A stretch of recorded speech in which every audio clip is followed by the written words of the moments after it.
ஒரு ஒரு உதாரணத்துக்கு சொல்லணும்னா, ஒரு பைக்கில் வந்து ஒரு உழைப்பாளி ஒரு அன்றாட கூலி ஒரு 600 சம்பளத்துக்கு வேலைக்கு போயிட்டு வரேன், ஒரு டவுனுக்கு போயிட்டு கிராமப்புறங்களுக்கு திரும்புறியா அப்படின்னா, காலையிலேருந்து அவனோட உடல் உழைப்பு 8 மணி நேரத்துக்கு 10 நேரமாக உழைச்சிட்டு ஒரு 600 வாங்கிட்டு வரேன். இதை நீ என்ன பண்ணுற, முக்குள்ளே நிப்பாட்டிக்கிட்டு அவன்கிட்ட அது இருக்கா இது இருக்கான்னு அவன் எல்லாமே காட்டுறான். இன்சூரன்ஸ் இருக்குயா ஐயா, இந்தாங்க ஆர்சி புக்கு, இந்தாங்க லைசன்ஸு, இந்தாங்க ஹெல்மெட்டுன்னு காட்டியும் அது ஏன் இண்டிகேட்டர் ஏப்பா உடஞ்சி தொங்குது, கண்ணாடி ஏப்பா பிடுங்கிக்கிட்டு தொங்குதுன்ட்டு அதுக்கு ஒரு 500 1000 ஃபைனை கட்டுறீங்க.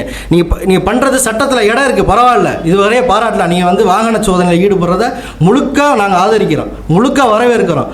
அவன் வந்து அந்த 600 நீங்கள் பிடிங்கிட்டீங்கன்னா அதுக்கடுத்து அவன் வீட்டுக்கு ஒரு காய்கறி, அவன் பிள்ளைக்கு ஒரு ஜாமான் சட்டை எப்படி வாங்கிட்டு போவேன்? அந்த 600 1000 நீங்கள் ஃபைனாக போட்டுறீங்கன்னா அவனோட உழைப்பு என்னவா இருக்குது?